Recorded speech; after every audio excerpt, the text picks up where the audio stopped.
This story is about two boys, once innocent, changed forever by a CW show.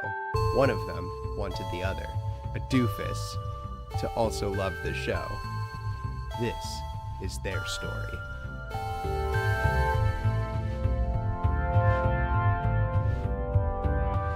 Welcome to RiverDorks, the podcast dedicated to the greatest show of ours or any generation, Riverdale. I'm John Erickson, and with me as always is the maple syrup to my blood feud. Roger Miller. Oh shit, I'm losing these. Nailed it. Hey bud, Merry New Year? Almost. I never know if we want to reveal what time we're recording. Fabulous New Year. We're getting near, though, to not being that far away from when we release these. It's true. Now that we're actually releasing these. The gap is rapidly closing. You said there was a surprise for me? Yeah, we can get there. I come woefully unprepared. Hang on one second. Are you looking up the name of the episode? Yeah. This is episode 10. But before we get to that, I've got some news for you. Yes. John, maybe for you, but also for the listener. Okay. For the River Vixen I'll out there. I'll definitely be surprised, probably. River Vixen Nation. I have ourselves set up on Twitter now at RiverDorks Pod. Cool. So if you are inclined to tweet, we will gladly have you. We will gladly accept you. You know what? Let's beat my current Twitter follower amount, which is I think 17. Mm-hmm. So let's see if we can get 18 following the, what are we? The best Riverdale recap podcast. What's our Twitter handle? Oh, it's at RiverDorks Pod. So that's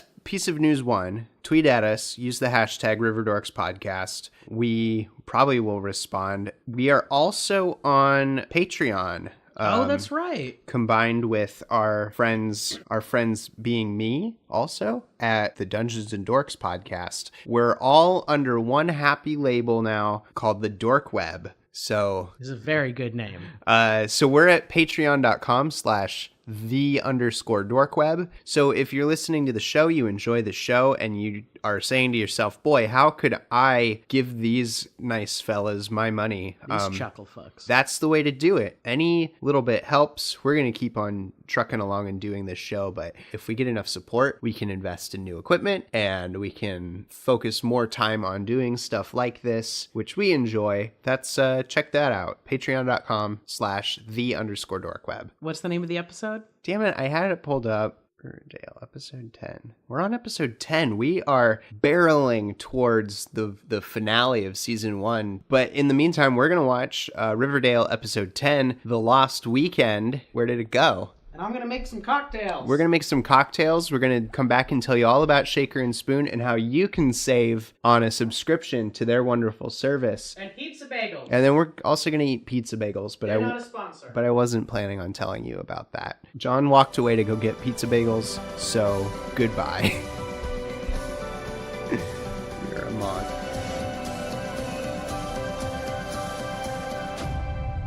This might be my favorite episode of the season so far. What did you think, Roger? Yes. I hope you keep that pause in. I also really I liked it a lot. There hasn't been a single person since I've been home all day. Oh my God, we just sat here for 5 minutes remarking about how quiet the house was. Well, Roger looked up memes and fixed the lighting for this audio medium. The mood is perfect. Okay. It's also an important part of what we do here. I very much liked this episode. I really liked that it seems like there's a couple of characters who are starting to put everything together. And so we're starting to see everything kind of start to piece together a little bit more. Yeah, I guess. Somehow this episode doesn't feel like a huge step forward in the plot. As Not far as sort of, necessarily. but no, you're right actually, because it's more of kind of a wrap up and kind of a reintroduction to the fact that this is supposed to be about a dead kid, even though a lot of stuff is going on. Because a common theme throughout this episode was people just going oh, I found out a secret. Could he be Jason's killer? Right. This one feels kind of like the first time that it's utilized the show's history in a way to leverage the current story. Or it feels like everything that has happened is a cause and effect relationship from the beginning to end of an episode, where this is like there's some stuff with Chuck that's like, oh, this thing happened in episode 3. Yes. Now it's kind of coming home to roost a little bit, where in the past, it's like I said, it's sort of been like this thing is introduced in the beginning of the episode. This is the fallout and how we deal with it. Yeah, that's a good point. So that's been fun, is that now the show has kind of like it feels like more of a wholeness. Yes. Than like either drawing on its own, like an episode's own story, or from stuff that we I think have not yet seen. It has done enough world building at this point that now it's almost starting to like play in that world building a little bit. Play in that world and like understand who knows what and who is now interacting with who and how that leads the story forward. That's right. I'm going to enjoy our yacht. Oh. Because that's what we're about to buy ourselves, because we're here telling you about our sponsor, Shaker and Spoon. You hear a little, no, those aren't Christmas bells, because Christmas was a while ago, and those don't really sound like bells. It's me enjoying a sip of this lovely cocktail I'm having. We're drinking some of the red gin out of Shaker and Spoon's first generation box, which they were so kind to send us. And it turns out gin pairs really well with Riverdale. I don't know necessarily why that is, but it's certainly much better pairing than Shrek the Musical, which is my kind of my history with media and gin, and it sort of led me to an existential breakdown. What's the good thing to what would have been the best? Because we were drinking something with champagne that you like to make. Boy, oh boy, French 75s. Yes. Oh, I made French 75s that night. French 75s, so we could watch Shrek the Musical. No wonder I had a breakdown. Holy cow! This was actually somewhat sort of the start of our friendship after having known each other a little bit in school. As I came over and we watched Shrek the Musical on Netflix, and there was a point where Roger broke down into sobs in front of his television while watching a bunch of feet act as mice and I think he kept like crying like, oh sweet Jesus, it's all ogre now. Yeah, that sounds about the size of it. I was existentially disturbed by the existence of the Shrek musical and the alcohol didn't help. The look of Donkey. Yeah, it was all bad. I think I told you this. I did meet the guy who played Pinocchio. You did tell me that. Yeah, I did worked on a show that he was in, and I did tell him that story, and he went, "Oh, well, I'm glad you enjoyed it in your own way." So. Oh boy. Anyways, we're here talking about Riverdale, not Shrek. And Shaker and Spoon, and about these delicious cocktails. We're trying out the red gin, which has not sent us into an existential breakdown. So if that tells you anything about the quality of these cocktails, Shaker and Spoon is basically the Blue Apron for cocktails. They're going to send you all the syrups, mix-ins, produce, garnishes, all that stuff to make 12 beautiful cocktails. Like I said, we're trying out the red gin. It's nice. It's got a grenadine syrup in there. You're going to get really well thought out, well crafted cocktail recipes using ingredients that you're not going to be able to find or make on your own, you lazy piece of shit. Wow. Confrontational. I like it. Keep the fire. We've got, what's the other, that shrub? It's a vinegar-based syrup. When are you going to make a vinegar-based syrup? Let these guys do it for you. Yeah, you idiots. I'm sorry, we turned on the customer base.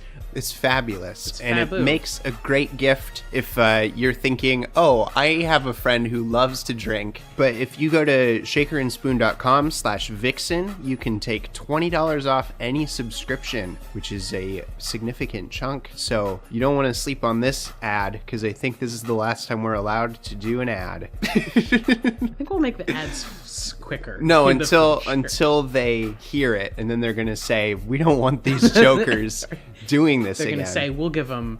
But we're not here for that. We're here to talk about Riverdale. Yes. Let's just start in. Doing our thing, because I wanted to start by saying that we have our usual kind of recap, with Jughead. There's a moment where they do the scene where Val breaks up with Archie, and there was a crowd that materialized out of nowhere in this apartment that started cheering when that happened.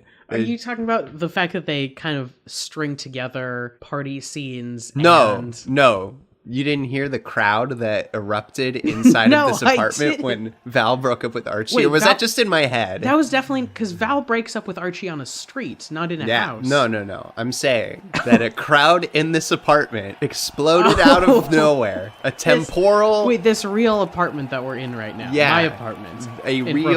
A real imaginary crowd erupted into cheers and wild screams while Val broke up with Archie again. Now that you say it, I do remember it because I was certainly cheering. So anyway, it's Jughead's birthday. And Riverdad is going out of town. Yes, And you know what that means in a teen drama. Bum, bum, bum, bum, bum, bum. Bum, bum, bum, bum. Party. Bum, bum, bum, bum, bum. Let's party because we're old. Bum, bum, bum, bum. This is a bad bit and we're going to cut it. Yep.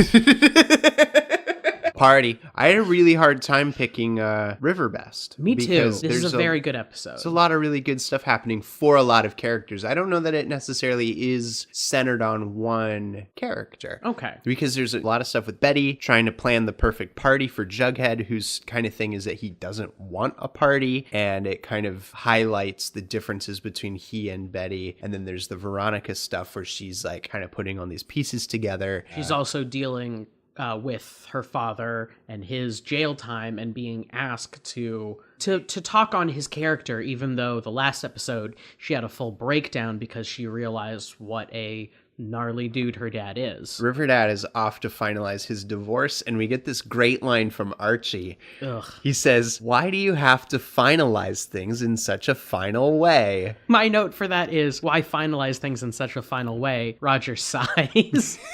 Because he said it, and yeah, we both just kind of audibly sighed. Archie tells Betty, because he's like, you're his girlfriend, you need to, give him a good birthday. So he says that Jughead enjoys going to see a double feature at the Bijou, and that he won't want a party. So of course Betty's like, well, I'm going to throw him a party. Which, if your friend says... Yeah, but these are... technically 16-year-olds. That's true. They all do act very... It is actually a surprisingly, a realistic 16-year-old episode, I would say. Besides, all the murder investigation right. And some of the possible mob ties and gang ties. This one does kind of sit squarely in, the teen drama camp. Mm-hmm. Maybe more so than some of the other stuff. Some of the other stuff, you start pulling in some of these elements of Twin Peaks and, yes. That kind of thing.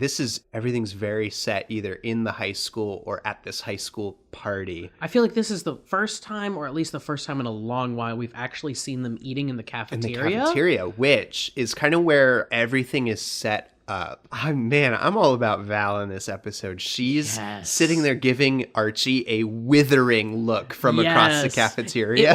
I didn't quite remember. I thought Val kind of ghosted from the season after this. I was so happy to see her back in this episode, just full on, not budging. And she still gets to call Archie on all of his bullshit. I appreciate that for as badly as this show treated Val for a while, the fact that they didn't just have her disappear continued to pay off that bad relationship. And they got to use the fact that they, either didn't or weren't able to, with all the other storylines going on, treat her kind of with enough attention. They got to put that on Archie's shoulders or say this is because of Archie. And so it's he gets to take the blame for that. Yeah. And so that's fun. He's forced to it. There's a moment where Kevin says, oh my God, don't turn around. So of course, everyone turns around to see, guess who? Chuck. He's back. Chuck's back. Now, did you think Chuck was going to come back? I wondered. I didn't realize he was going to get kind of his own episode, which was fun. When I first saw the show, I just assumed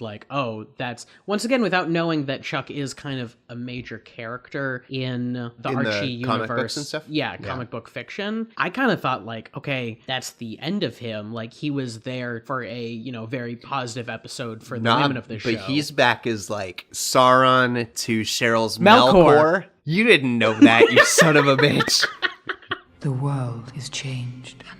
I feel it in the... Never mind. And Archie's just winning line after winning line. He's talking about this party they're going to throw. He says, it's going to be epic. Oh.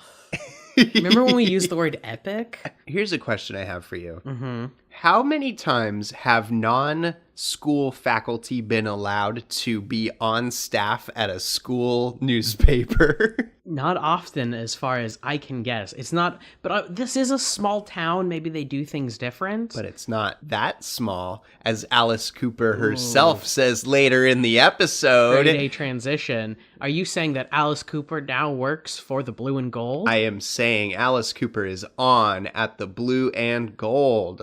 She's hired by the school basically to be an advisor for them, presumably with no teaching experience at all. But, you know, if it's a thing where she worked at the Herald Tribune or whatever the name of because she worked at the newspaper. Oh, right. Or Sorry. co-owned the newspaper with the her, Riverdale with her Review. not hot husband. The Riverdale Review. Veronica, as we said, kind of now is being asked by her mother and her mother and father's attorney to speak on her father's behalf about his character. They say you won't be asked any specifics. She's still not about it. Did you catch the name of their attorney, Roger? No, I missed it. His name is Paul Sourberry.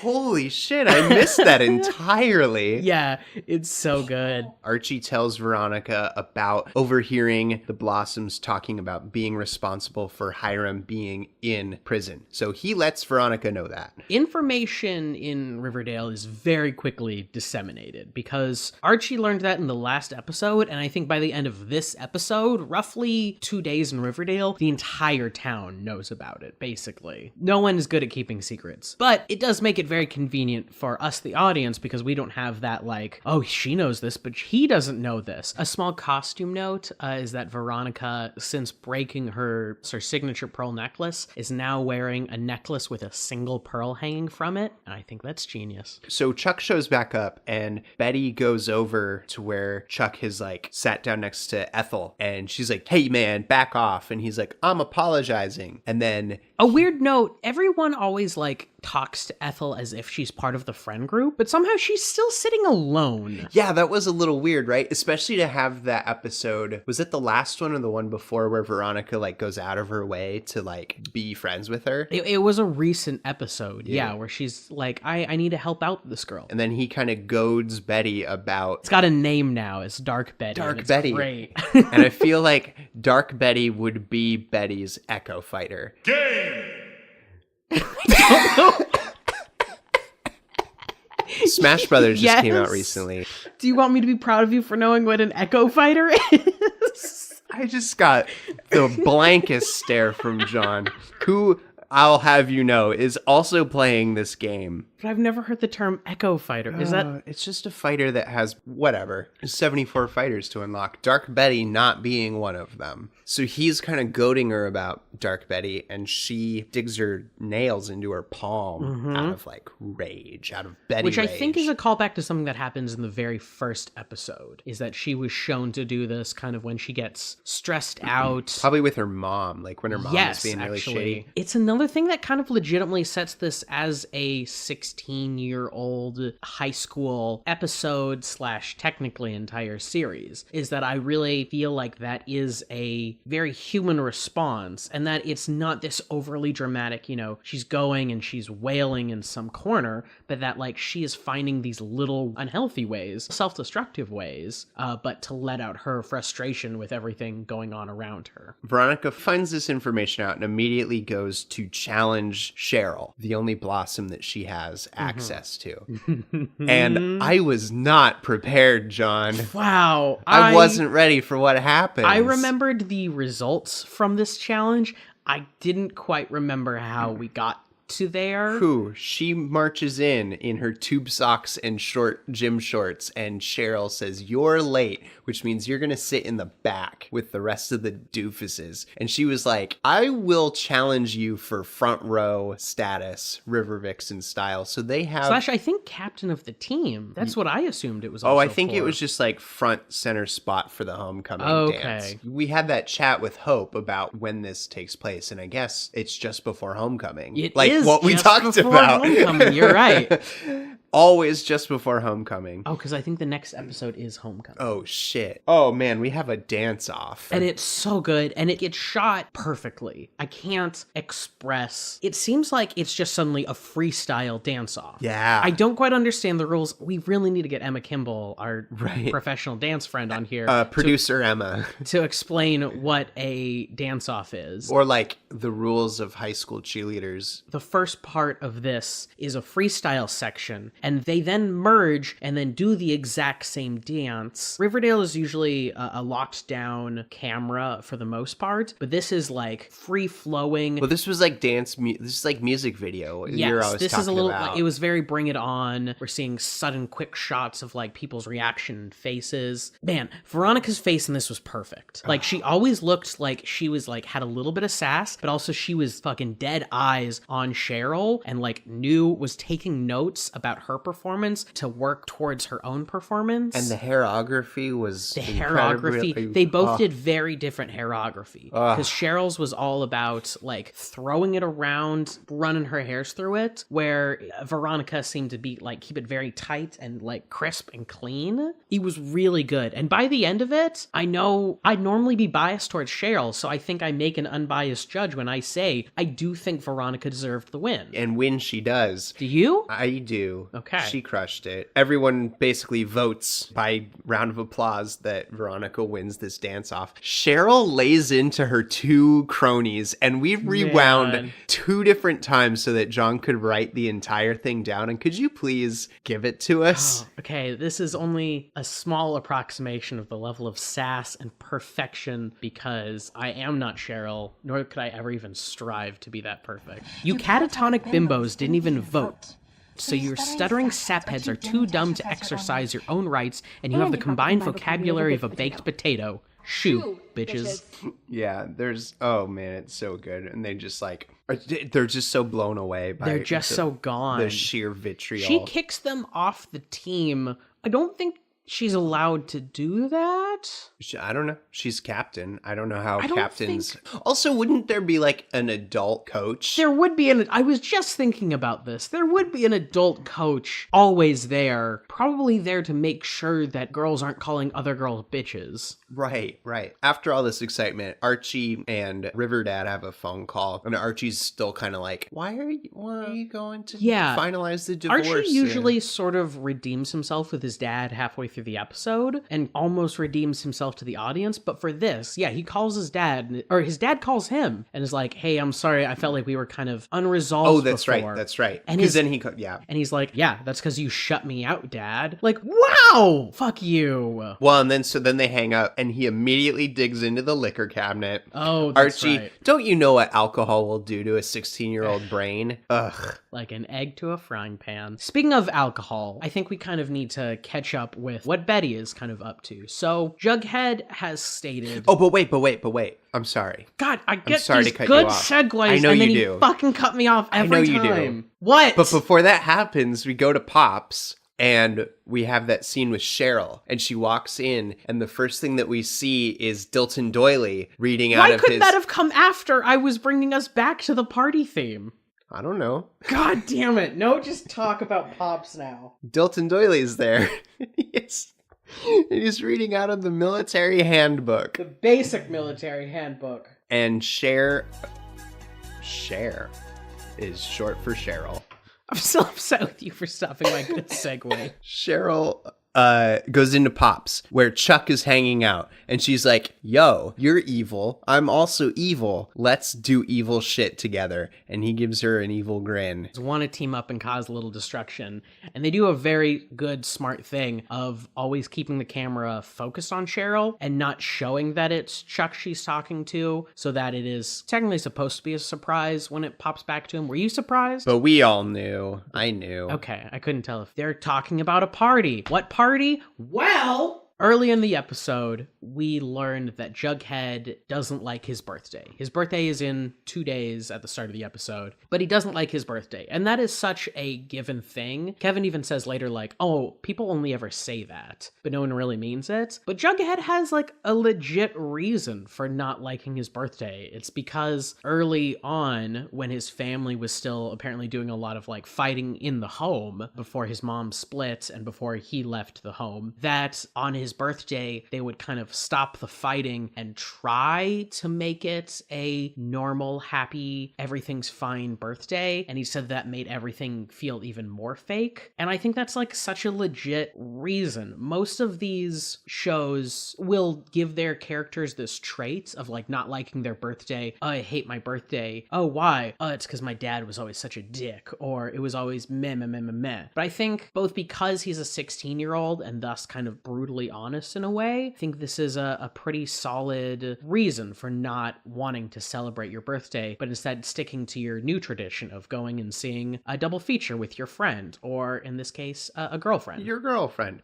And Betty, in the meantime, is kind of like, well, I'm going to put this thing together to show like what a good, attentive girlfriend I am. And she calls FP. And she's like, come to the party. And he's like, nah, that seems like a bad idea. But then she actually like goes to him at work at Andrew's construction, which they didn't really get into who's in charge at Andrew's construction while Riverdad is away. I was like, who's running the show though? I guess technically FP. FP, which seems like a weird amount of responsibility to give him, given all that's happened with him and but Andrew's technically, construction. He's been the foreman before, so I guess he is the most qualified, especially since Hermione Lodge was fired. So they're at the Bijou because there's a John Landis double feature. It's American Werewolf in London, which is a fucking great movie, by the way. I haven't seen it. I know. Oh, and I've seen the transformation sequence. It's extremely good. Mm-hmm. And Animal House, which is also extremely good. Oh. It's also a weird pair, but whatever. John Landis. I wanted to talk about how great Betty's sweater is. Oh, yeah. That like crown sweater. Yeah, that's like a signature look of hers. Is it like out of the comic books? I think so. If not, I just know it's definitely a look that like comes back a few times, is that gray sweater with the crown on it. Yeah. I also think that crown might be a logo for some company or somebody. Like Supreme or something. But I don't think it's Supreme, but some, because I've seen it other places, but all I ever think of is Riverdale when I see it. Right. So Betty's putting this surprise party together in spite of Jughead's reticence and protests. He actively says, please don't do this for me, which is friend code for please don't do this for me. So, okay, do you think that Betty is in the wrong or the right? Her intentions are good. Okay. Her intentions are good, but it's kind of a thing where like intentions don't necessarily count when the recipient doesn't want what you're trying to give them. That's a very good way of putting it. I don't blame her in any way for doing this, and I don't think there are any ulterior motives to doing it. But... Except to prove that she's not a monster, which she's like very concerned about in this episode. She gets into, but though she has that really good line when Jughead is like, I don't think you'll like American Werewolf in London that much. Right. And she says, I'm all about the beast within, and then like eats some popcorn or something. Yes. Oh man, she wants the sweet life so badly. I think she's just telling him that she wants to fuck. No. Because they have in real life. Boy. Together. It's beautiful. It's beautiful. But she's telling him that she has her own beast within that she's trying to get a handle on and can relate to the film An American Werewolf in London, which is excellent. And if you River Vixens out there haven't seen it, you should. So they throw this surprise party. Yes. They have a great moment where they surprise Veronica. Oh, yes. There's a weird line where Ethel goes, it's a double feature. Do I have time to go to the bathroom? And Kevin says, I think you should probably hold it, Ethel. That's so weird, right? It was a little weird. That's really weird. Veronica shows up. They say surprise. She goes, do I look like Jughead? Very indignantly, which is and she's cold. She's like not having it because she's like stressed out about her dad. And right. So with the deposition, her dad actually sent her a note to his daughter on his official letterhead. From prison. From prison. Wait. Delivered by her lawyer, Berry? It's Paul Sourberry.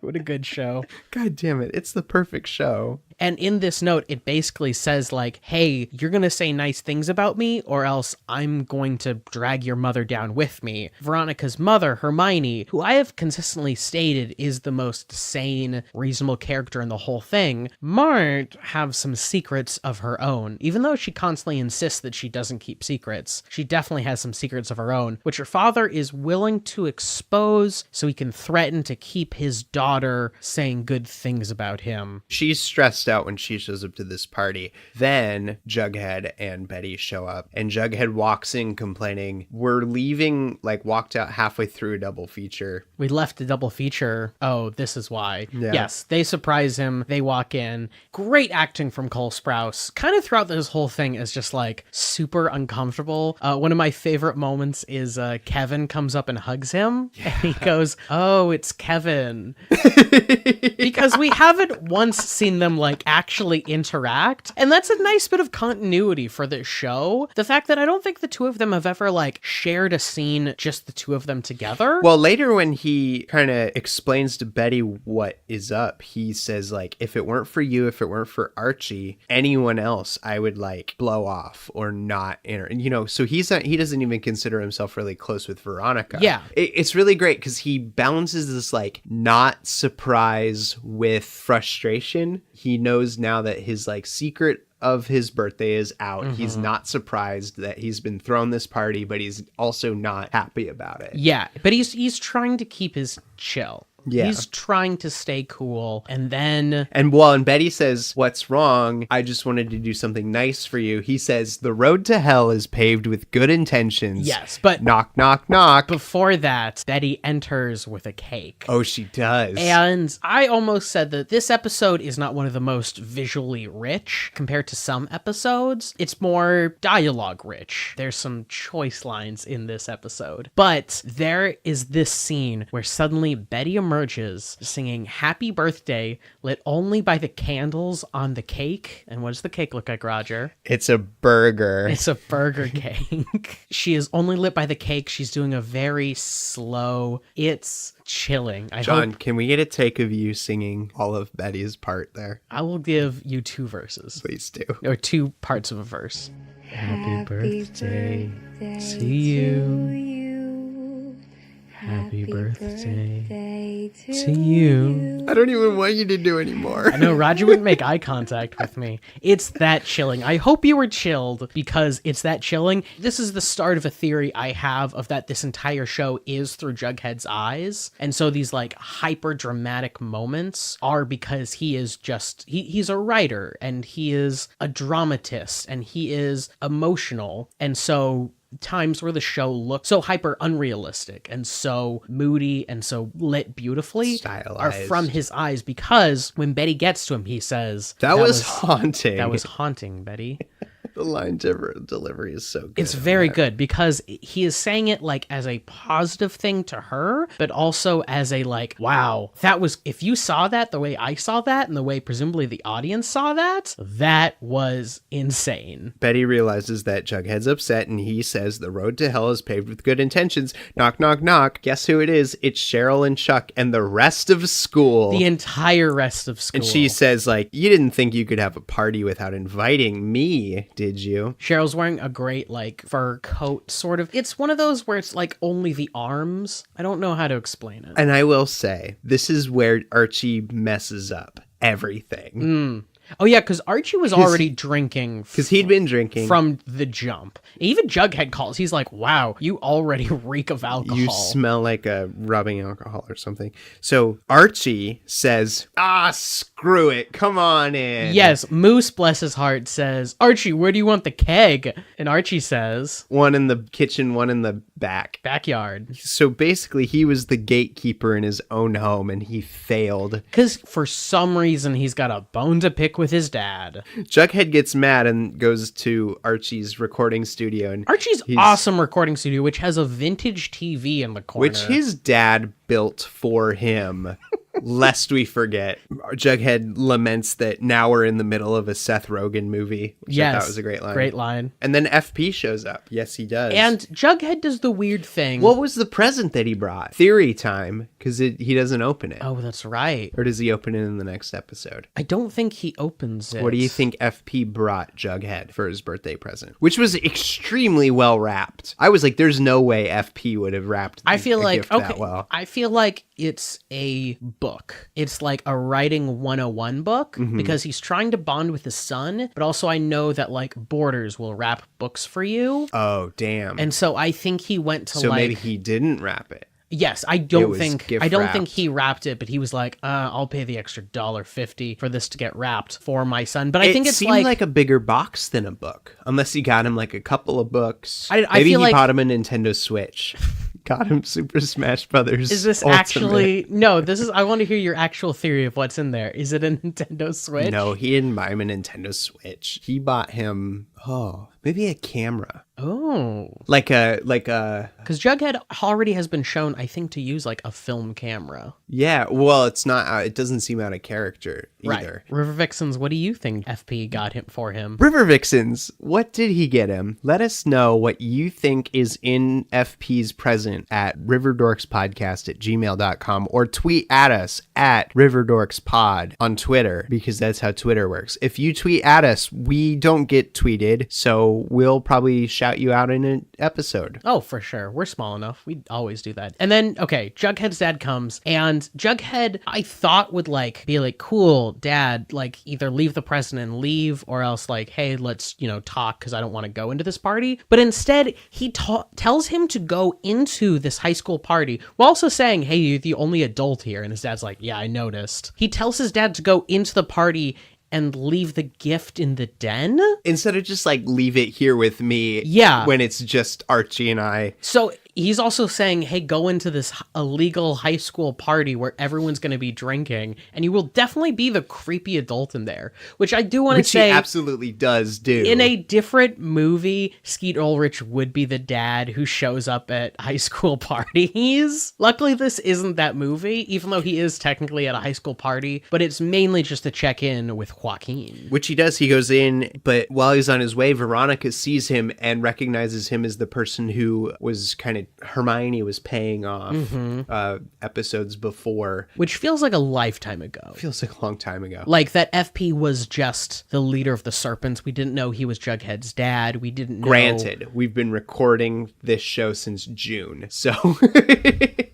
But still, that's what surprises me, is in the timeline of the show. Right. Like, this is only episode 10, and I think he was introduced like episode 3 or so. Yeah, 2 or 3. Right. Well, and that's what I meant earlier when I was talking about like the show's history kind of coming back to like, as opposed to like a history we aren't familiar with and we have to take everyone's word for. But she sees him and Kevin fills her in and says, hey, that's Jughead's dad, or don't you know? She starts kind of piecing this stuff together, and I feel like she might be the closest to kind of having the largest understanding of the whole picture that anybody does. Yes. At this point. So that happens, and he kind of checks in with Joaquin. Joaquin, of course, blabs about... Well, not blabs. He is actually the one person who's supposed to be telling people, or at least Skeet Ulrich, what's going on. But because Cheryl blew in a huff talking about, like, oh, maybe my dad was set up, Joaquin is then passing this on to Skeet Ulrich. Because he's there before anyone else shows up to this party. Let's see. I have a couple things written down here for the party. Chuck wants that Dark Betty action. Yeah. Or I couldn't tell if he was into Dark Betty and he's like, I want that action. I think he was just trying to get a rise if he was like, or if he was like just horny for the kind of the chaos of exposing her to everybody and being like, this is what I'm after. I think he was a little vindictive. But he kind of played it as like, I want her to come back. Oh, yeah. He does a lot of lick-lipping. Lick-lipping? Lick-lipping? He does a lot of lick-lipping. Yikes.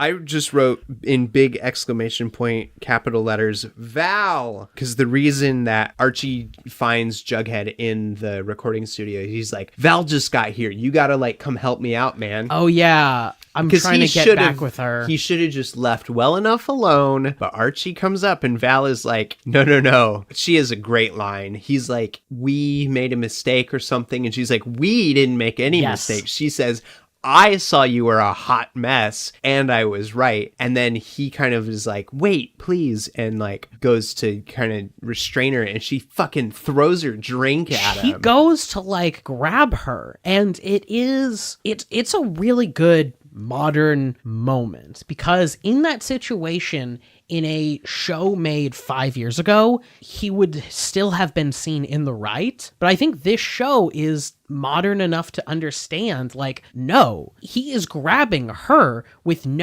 he is not in the right in this situation. And she throws her drink and calls him out for it because, yes, in his eyes, it's just this like innocent romantic gesture. And if I just hold her, she'll understand again. Nah, dude, you can't do that. Right. It's over. And she calls him out and he looks like a drunk idiot. She says, I broke up with you because you were a hot mess. And I guess I was right. Yeah. Once again, props to the makeup department. And her hair looks fucking incredible. And he looks like... He looks sloppy. He looks so sloppy. And it's very believable sloppiness. Yeah. Like, he just looks... ill. He just looks drunk. No, I will say, though, that you're right. Like, this show has such a cool modern sensibility, and maybe that's part of what puts it sort of in a league ahead of, like, other teen dramas. Though, admittedly, I don't spend my time watching teen dramas. We don't have a lot to compare to. Like the fact like that happens and like Archie kind of going to grab her and she throwing her drink at him and like being right, and then Betty having the conversation with Chuck about like, you mean how you sexually assaulted my friend and there are real consequences? Like it's such a cool like, no, actually that's kind of the thing. Although she, you know, tied him up in a hot tub and maybe tried to drown him. Yeah. Maybe, you know. If you take out that, Chuck still isn't the right because he was humiliating these women. We're about to get to Secrets and Sins. That's the next thing that I have written down. But before we do, I think we just need to kind of put a cap in Jughead and Betty because that happens just before Secrets and Sins. Oh yeah, they get into... Jughead reveals why he's kind of mad, and it sort of illuminates for him the big differences between he and Betty. And he says like, you're the girl next door, even though she says, I hate that term. Which is such a good call out. Yeah. Besides a pretty famous section of Jughead's monologue, I think this is a very good realistic blow up. I think this is a realistic high school fight. Is there a famous bit of it not being realistic? There is, but one sec. Okay. I think this is a very realistic high school fight because it's not saying like, it's not about passion, it's not about love. It's about like, he's just kind of hurt, but he's not totally in the right. You can tell he's making a mistake, but... That it is a product of his own baggage. Yes, that he's sort of making excuses to try and break up with this girl in a way, or at least like vent some frustration to this girl. Because he uses this as a kind of example of like the big differences between he and Betty. But he's like, you know, maybe you're just keeping me around until Archie changes his mind to be with you. If that happened, I would be so upset. But it is legitimate. I think we even mentioned, I was listening back, episode 6, where he has this kind of weird dream sequence of them in the old days, him saying Archie has a knife in his back. Yeah. And you posited that maybe Jughead feels bad about Archie, and I said guilty. Yeah, Archie's too dumb for that. Yeah, which I stand by. Archie may not be feeling guilt, but Jughead may, Archie may not be mad about it, but Jughead may still feel guilt about, because he knows that. Yeah, and I think Betty. We as an audience accept Bughead so quickly because the chemistry from the actors is just so great, and it's written all very well. But it is kind of, as far as I know, definitely a difference between the comic book and the show. And I like that they have still kept that kind of realistic, maybe Jughead is still a little insecure about the fact that he knows Betty loved Archie for a long, long time. And so her almost like newfound love for him makes him kind of insecure. Now, you said that part of his outburst was like semi-famous. Oh, that's right. Okay, so the lines, when I started wondering if I wanted to watch this show, my friend Vicky Arias, shout out Vicky. Hi, Vicky. Hi, Vicky. Is Vicky a vixen? Is she listening? I think Is she our listener in California? she might be our listener in California, Hi, actually. Hi, Vicky. Anyways, she told me this. She said, I'm weird. I'm a weirdo. I don't fit in. I don't want to fit in. Have you ever seen me without this stupid hat? That's weird. That is apparently the famous Jughead line from this whole thing. And yes, it's not one of the better written lines. It is one of the sort of like, I'm just going to explain our character traits to the audience so they understand what I am feeling right now. But man, Cole Sprouse is just so dang adorable. Yeah. And they're so adorable together that while this isn't one of the best written lines, and I think it's a bit of a meme now, I'm gonna give it a gimme. And he's so charming, we almost have to be reminded he is supposed to be the loner outcast. I don't know. It's a line that I was told and that is associated with Riverdale a lot. But in this very good episode, I think I'll give it a gimme. So Jughead storms out. He leaves Betty. But then He is stopped by Cheryl and Chuck. who says, it's time to play a game, or something along those lines. She's Yes. basically like, it's kind of like Truth or Dare. Game. She locks everyone in this party into the party, including, I will say, FP, who sort of like stands by and is like, all right, let's see where this goes. Yeah, he's kind of there to do some scouting on what people know about Jason, so why not? Man, okay, so Secrets and Sins is her game where everyone just sort of talks about the plot dirt points. They know. They say, what plot point do you know about And it's me? so... it's fairly contrived, but also like really fun. It's such a great, almost a Deus Ex Machina for the show to just be like, okay, listen, we need to surmise all the secrets and all the hidden things that have come in the show before, so everyone's on the same page. Or they said, like, what are the unresolved secrets that are still floating around? And they really mind that third episode, because, you know, that's Chuck's thing, is he's like, Dark Betty, yes. wah. So Cheryl brings up the fact that Veronica's dad paid for the drive-in to be trashed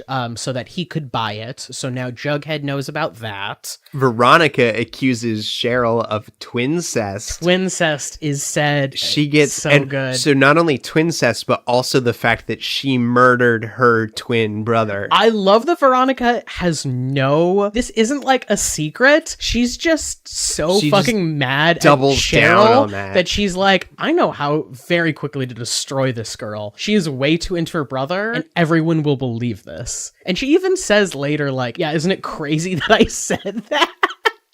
That was definitely more sin. They're in the middle of all of this, and Kevin looks at Joaquin and is like, this is riveting. I can't breathe. So good. Kevin was so good in this episode. Yes, he was getting into little jabs. It was great. And then, okay, Roger. Oh, man.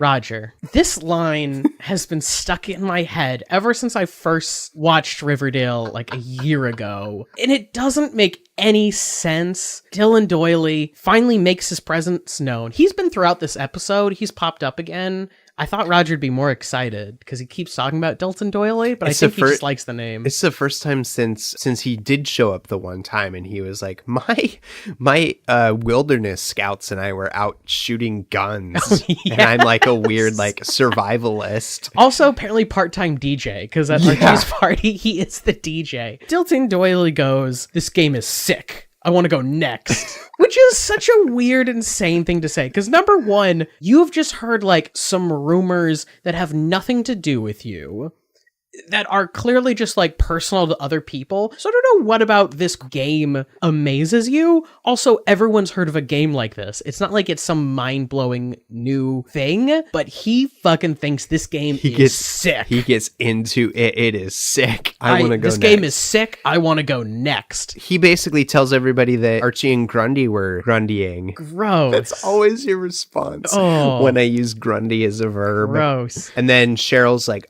she conflated conflates that to mean, oh, well, that's why he can't hold a relationship down because he has weird mommy issues. Because he has weird mommy because issues. He apparently does. It's believable, man. And that's like his arc in this episode is to be like, what if I had just gone with my mom instead of stuck around with River Dad? I don't know Mrs. River Mom yet, but but man, you could do a lot worse than River Dad, you know? Oh yeah, but also people get murdered in Riverdale. That's true. Sort of, but I mean, I guess his other option was moving to Chicago, and people do get murdered. Yeah, in Chicago too. What is American? Shout out if we have any friends in Chicago. Well, listeners in Chicago. I know we have friends. Does McCall listen? I don't know, but maybe I'm gonna go visit Chicago later this month, so I'll check in. Are you? Yeah, I want to go to Chicago. Oh, do you want to come to Chicago with me? Maybe. All right, cool.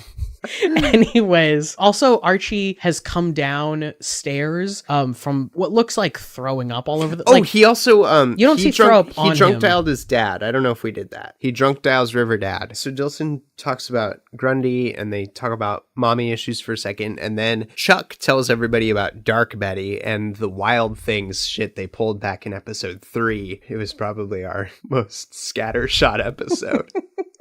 Jughead fucking swings for the fences. Yes, he's telling Chuck to shut up. It's once again a very classic high school movie moment.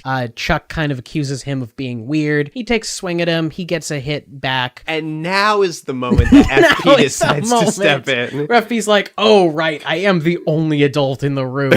I should make sure my son doesn't get the shit beat out of him by a high schooler. So he breaks it up, and then he announces to everyone that the party is over. Only now.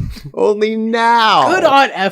Man, River Dad wasn't here for the most of the show. FP was our dad surrogate. He was the dad for the episode, and he did a real good job. So I'd say he was hit and miss. Oh, wow. Everyone is filtering out of this party, and Jughead's trying to get away, and he stops him. And he gives really good father advice. Dad advice. He says, basically, don't run away from this. I know you're mad and whatever, and he is a good dad because he did know from the beginning that this wasn't going to work out, having a party for Jughead. So he tells Jughead to like go talk to Betty because he knows that she's kind of like a really good thing that he's got going, and the subtext being don't run away from this like I would. Yes. And it's really well done. It's really well done. It's one of those moments where the show could have taken the easy way out and had this be kind of drawn out the pause, I guess, in Betty and Jughead's relationship, which we're all very invested in. And yes, that would get me to watch the next episode knowing that, oh, will they, won't they get back together? Because of FP's really good advice, he goes back. They go patch things up. And they patch things up at Pops, where everyone patches things up. FP gives this good advice, and he turns around, and Alice Cooper is right there. Alice Cooper, who is spying with binoculars into Archie's room earlier. Right. Which, okay, so Archie, dummy that he is, he's like, let's have this party. Wouldn't he know that Alice Cooper would be next door just to report on whatever's going on? I am amazed that that's not how the party ended. Especially because she announces herself to FP as the head of Crime Watch on our block. Archie would know that because... And FP gives a great line. He says, you're still hot, Alice. Too bad you're a stick in the mud. Yeah. But he says, I know that you're from the South Side. Yes. And he says, this killer line, snakes don't shed their skin so easily. So this is a new revelation. God damn, which is such a good line. Alice with all her hatred. Oh, you mean snake? I do. That's exactly what I meant. Alice actually has a history on the South Side, despite all her hate. All right. Can we talk about it? Because after this happens, the party is emptied. Veronica and Archie are talking, and Archie talks about how he just messes everything up, which is true. And Veronica's like, it's a lot like me and my stuff. And she draws parallels to what she's going through, to what Archie's going through. So dumb. He goes... It's fairly sketchy. Like, the actual parallels aren't really there. They're not really... Oh, he says, I messed up, Veronica. And I wrote, no, you're just dumb. And she even says, like, no, you're more normal than pretty much anyone else. Let's recap. Jughead's dad is the leader of a gang, and Jughead is living with his best friend. Well, Veronica's parents, her dad is in prison prison for shady business dealings. Her mom is involved in Southside Serpents. Betty is possibly has a legitimate case of bipolar disorder. Yeah, and comes from the craziest family in the entire town. See, Cheryl's parents live in a haunted house, and Cheryl legitimately believes that they would kill her if she stepped out of line. So Archie has a wonderful father who built him a music studio in their garage. And a slight hangover, and his dad might be getting a divorce after his mom has already been gone for 2 years. So Archie, let's cool it with the privilege already. Let's cool it with you're messed up. You're not messed up, you're inconvenienced. Right. But then they kiss. I wrote Veronica and Archie Mac. Blah. You must have seen this coming, though. Kind of. I guess when it first happened, I wasn't surprised by it because at its heart, it's always either gonna be Betty or Veronica for Archie. Historically, that's the thing. Yes. I guess I'm more upset that on the one hand, we have Val, who's this character who's never ceases to call Archie on his shit. And then Veronica, who's like, no, your shit's just like my shit. You're just as broken as me. Ugh, I get it. Because they're both so hot. They're both so hot. They're both so hot. And that dance. Wow. And they're just so hot. So they kiss. I don't think they do the sex thing. So, wow. Because Roger is making the universal simple please stop for sex. Because she wakes up and he's on an air mattress on the floor. Which is... Although he's in beefcake mode and he's got his shirt off and he's like, look at my hard I think body. That is also just because he's also still super hungover. So I can imagine also he was just drunk and took off his shirt. And she also does wake up in all her clothes. I want to say that this is actually one of the first truly selfless things we have seen Archie do. He's supposed to put her to bed. To not sleep, not even cuddle with her, because he's aware that they are both probably pretty drunk and that he's not in a place to do. And so he either puts a mattress, or maybe that's where Jughead's been sleeping, actually. Oh, it could be. Oh, because he's on the couch. Oh, or that's he's right. Because he's downstairs. So he catches Veronica on the walk of shame. Yes. She's heading out the door and he's like, oh. Jughead does. And Yo. I really like this scene because Yeah. the two of them haven't really shared a scene together. And it's even, mentioned that Jughead is not super close with Veronica, but they both kind of have this knowing, I don't know, it's just very good. It's very good facial expressions on both of them. Jughead clearly just being like, oh, it's cool. I'm happy my boy is boning down or not boning down, whatever. It's just a very cute moment between the two of them. She heads home and she actually has a kind of heart to heart with Smithers. And she's like, Smithers, level with me. What do you think of my dad? And he's like, pure evil. I'd really rather not tell you that. And she's like, okay, well, what about my mom? Because she really doesn't want her mom to get dragged through the mud. And he says something of all the people I've ever known, I've never known anyone as good as her. You or can practically see that. the angel wings coming from behind him. It's pretty cute. So she goes into this deposition and gives the good word. She says she wants to say what loving parents she has. Mainly, it seems kind of just to protect her mom. Not that her opinion has changed about her dad. We wrap up the episode. Archie still looking like shit, covered in sweat, but cleaning up his house, which, good on him. That's getting done. Jughead's chilling, eating his burger cake. And he has a great moment where he's like, so you and Veronica, huh? And Archie kind of does, and he's like, don't worry, I won't tell anybody. And he takes a big swig out of the milk and sticks his pinky straight up while he drinks. It's pretty good. Such a good moment. Oh, ding dong. Dad comes home and he brings River Mom back with him. Played by Mommy Ringwald. Well done. Thank you. I was hoping Roger would be totally surprised by this. She is credited at the beginning of the episode, which I always completely ignore. And Roger went, Molly Ringwald. I was reading through and I was like, Molly Ringwald. John goes, do you have to read everything? That's how I have gone this long without having poisoned myself.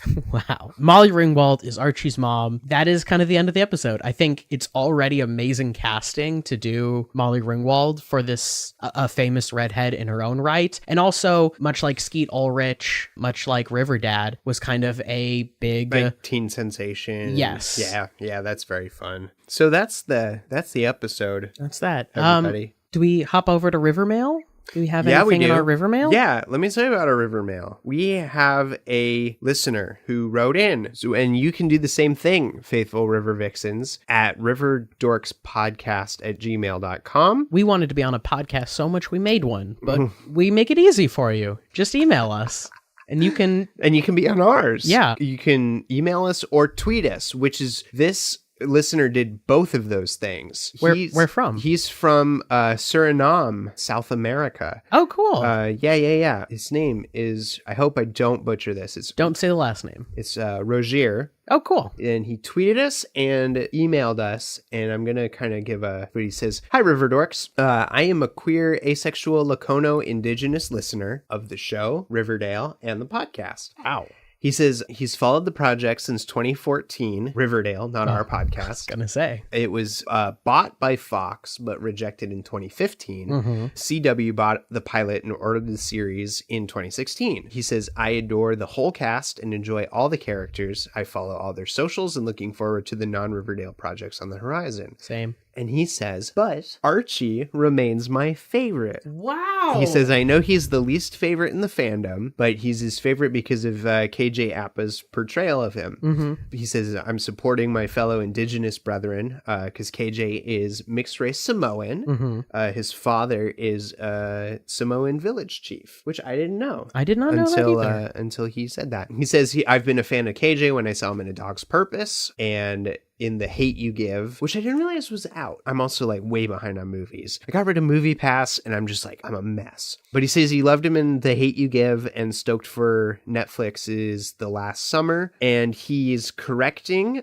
something that I said in like episode 1 or 2 where I think I shouted that Archie and Miss Grundy are the same age. He says KJ was 18 and Sarah Habel, who plays Miss Grundy, was 29 when the pilot was shot. I can't believe he was 18. I thought all of these actors were like 20 25, right? So, we're learning new things. He says, so one of the first things he tweeted at us was that he says, I appreciate KJ's portrayal of Archie. He says, I hope neither KJ or Archie is bashed on the show. Oh, I'm so sorry. I hope you're still listening to know you got on our show. Or that the hosts sexualize or thirst for KJ when discussing the show and ep. So good news here. We're a higher class of podcaster because we thirst and sexualize River Dad way more than we do Archie. We all agree he is hot. No one's denying no one is denying. I just I'm not going to talk about how much I want to bang a 16-year-old boy. Well, now we know at least 18 as of the recording of this episode of Riverdale. Right. Man, thanks for writing in, Rogier. Thanks for writing in. It was a pleasure. We tweeted back and forth a little bit, and I really appreciate this email. So if you want to get on the show, if you have any comments, any questions, any corrections, part of what I appreciate about his his email was that he's like, okay, well, here's a correction, because we don't know what the hell we're talking about. But he also said that we had great chemistry, so he's looking at you, kid. Stop looking at me.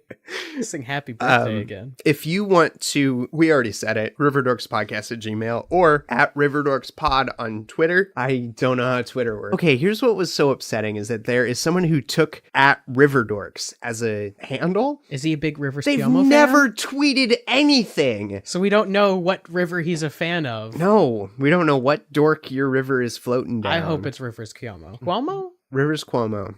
Yep. So if you're a fan of the show and you don't want to write in necessarily, you can visit us at patreon.com/the_dorkweb and give us money and show your support that way, because we appreciate that, because we have very little of that. This equipment is borrowed. If this is all borrowed. Our executive producer is such because we're borrowing his shit. His equipment. Holy shit. Do you want to do River Best? Yeah, I do. Roger, who started last time? Oh, I don't remember. Who's your number 3, bud? Oh, my turn already?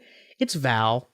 Oh shit, my number 3 is Val. Oh. Can we just gush about Val for a second? Man. Oh, There was everything from like the withering looks in the cafeteria, like she is not to be trifled with. I have a note here that says Val gets it because she does. Yeah. Because like, yeah, she calls Archie out for kind of being chauvinist and a drunk idiot. Yeah. And like even in the face of a possible comeback tour or retribution, whatever, when he is like kind of in her face, like, no, she just like, she knows exactly. I'm a new person, babe. Yeah, she knows exactly what's up and what the score is, and she fucking lets him have it every time. Lets him have it. It's and so I know good. that we just told Rogier we wouldn't bash on Archie, but man, she just calls him out on his shit, and it's so good. All right. Oh man, I'm so glad then that Yeah. Val's getting 2 points this episode. Yeah.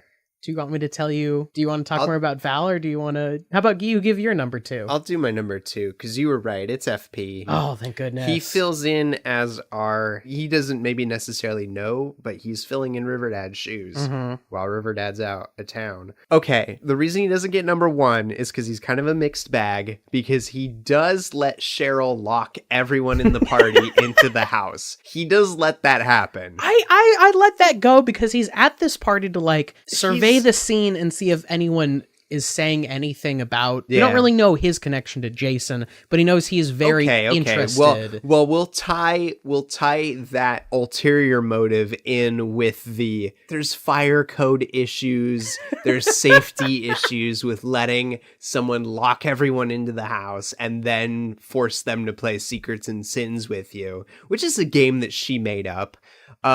But he kind of how I feel. But like he just sits back and watches all of this happen. So mixed bag, because he does eventually break the party up, but he doesn't do it in a way where he's like, I'm gonna call the cops.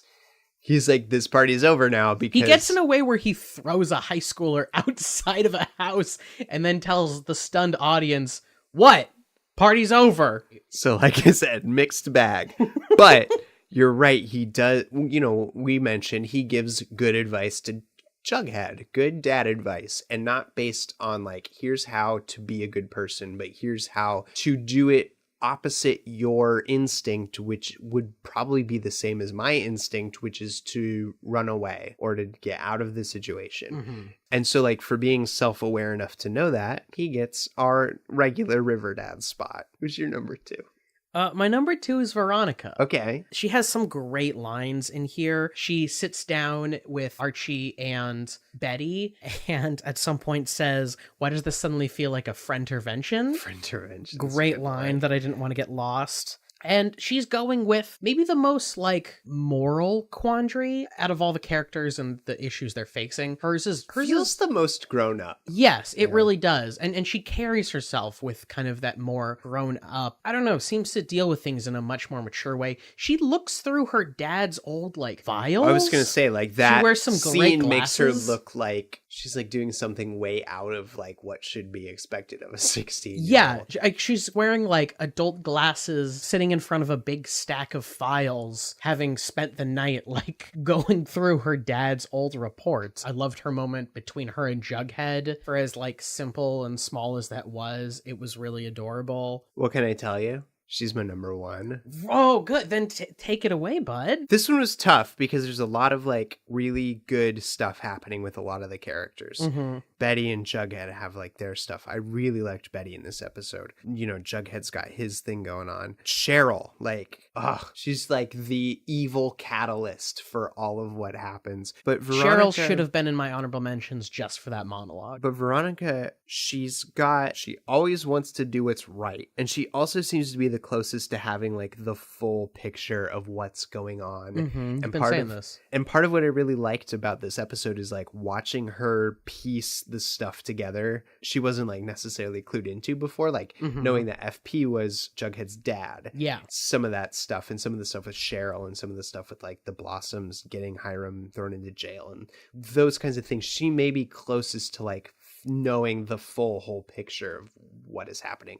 Yeah, she really does want to do like the right thing. And with the exception of like macking on Archie, I think that she mostly accomplishes that. And I think the thing that won her the first place thing is that dance, because it's so good. That's and I right. don't want to like I try not to be really shallow when we do these. Right. But man, oh man, it's really, really good. It's fierce and it's great. And it's a celebration of them and dance. I don't think there's anything wrong with that. Yeah, it's extremely good. Somehow with Cheryl having actually technically the better outfits in her dance clothes. Oh man, it's the eyes that she gives during that dance performance. It's just like this cool, calm, calculated, collected look. Right. I don't know. And the way that the camera just like follows her throughout, the way they seamlessly transition. Well, and the way that she like walks into the gym, she says, "I'm coming for your throne." Yeah. And then she doesn't miss. It. Yeah.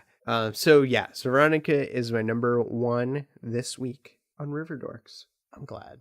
What about you, bud? Jughead. Yeah. Yeah, it's Jughead. Jughead's attempted breakup with Betty hits me really hard because to get River real, I have been known to do this sort of like push away when things get good, and I relate to him. And he talks later about like he's just afraid of people hurting him because his family has in the past, and that's why like he can tend to push people away. I think it's easy to make a kind of creepy loner kid in a show like this, but to like actually give him legitimate backstory and legitimate motivations for the way he is and the way he does things is just great. And I don't know why I love the scene so much, but Veronica and him and the eyes that they make and his like little grin. You don't see Jughead smile a lot, except maybe when he's with Betty, but the little smile he gives to Veronica of knowing that like maybe his best friend got a night in the lodge. Part of what it was that made it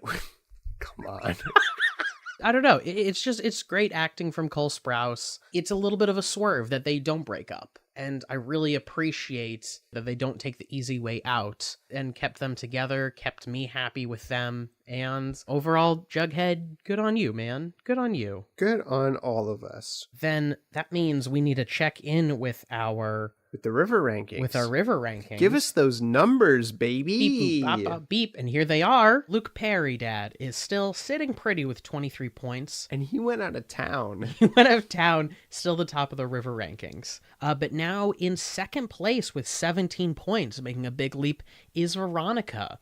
Third place now, tied is Alice Cooper and Cheryl with 14 points. We now have a 4-way tie. We now have Kevin, Val, FP, and Jughead, the last 3 all receiving points this episode, all tied with 6 points each. Then underneath there we have Josie with 5, Hermione with 4, the Tears for Fears cover / the Murder Wall with 3 points, Mustang 3 points, Miss Grundy with 2, Joaquin with 2, Diana Rose with 1, and Cheryl's mom with 1. Third place now, tied is Alice Cooper and Cheryl with 14 points.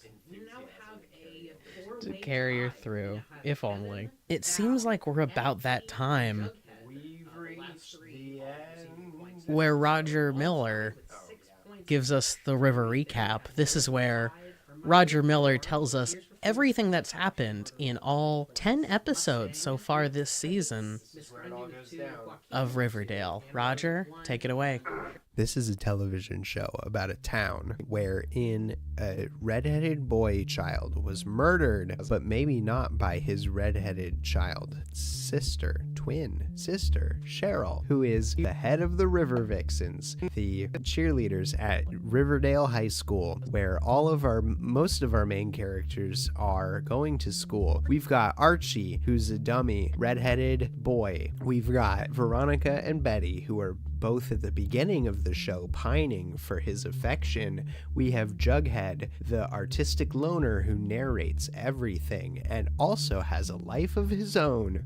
And then we've got all of their parents. Oh, we have Kevin too, who's a cool sassy gay kid who, you know what, they don't go much into like the psychology of having discovered a dead body, but he discovers Jason Blossom's dead body, and like that would be scarring. Like he gets straight A's the rest of the semester. It's not college. It's high school. It's worse. Let's see. We've got all of their parents. We have Betty's parents who are straight crazy and sent her sister away to crazy school with the nuns because she is carrying Jason Blossom's unborn twins, it turns out, because Nana Rose, who is the crazy great aunt of the Blossom family, who are the evil maple syrup mavens of the family, or of the goddamn maple syrup mavens of the town. And they live in a haunted house, and the dad has a bad wig and may be involved in getting Veronica's father locked up in jail. But while he was in jail, he had the Southside Serpents, a gang of ne'er-do-wells, or maybe they're just fine and the rest of town is really classist. We've gotten into this.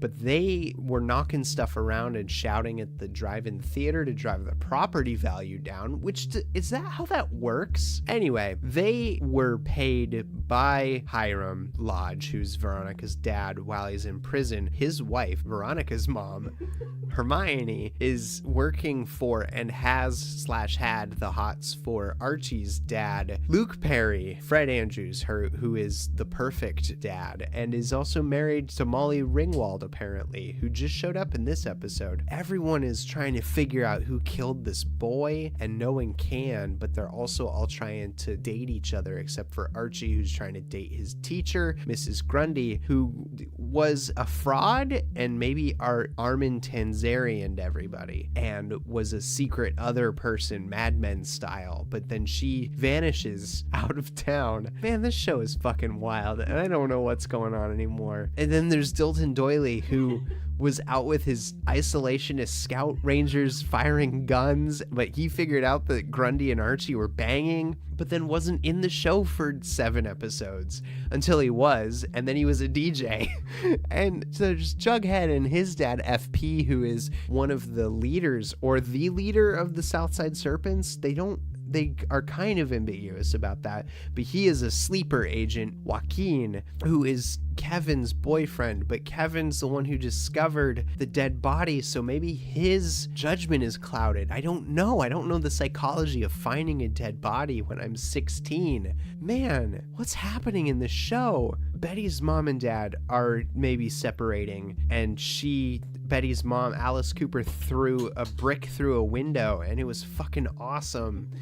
And Betty might have another person living inside of her called Dark Betty, who might be her Echo Fighter, but Masahiro Sakurai has yet to comment. I don't know what's happening in this show necessarily, except that I like it a lot, and it's wild and it's overly complicated for, like, teenagers are supposed to follow this. It's a teen drama on the CW, and I'm almost 30 and I can't make heads or tails of it except to say that I love it.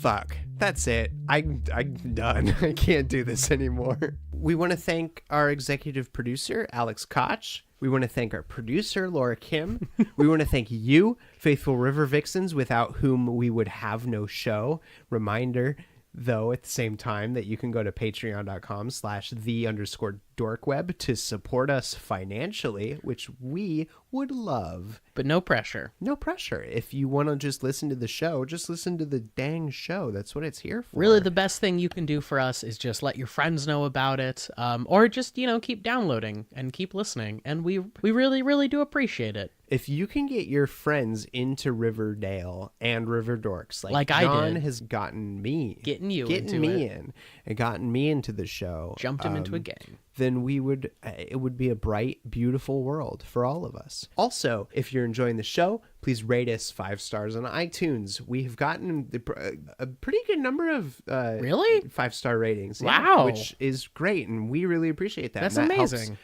people find the show, and it helps us rank among the established Riverdale podcasts, of which there are lots, which we didn't realize going into this.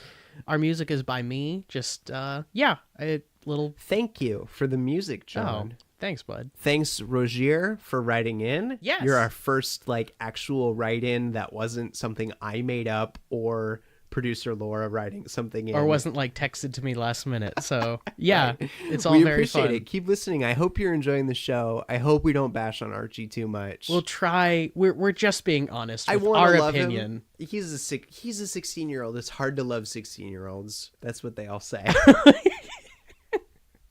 We need FP to close it out. Hey everyone, it's closed. It's over. This Party's over. Oh well. Let's finish it like we always do. I'm Roger Miller. I'm John Erickson.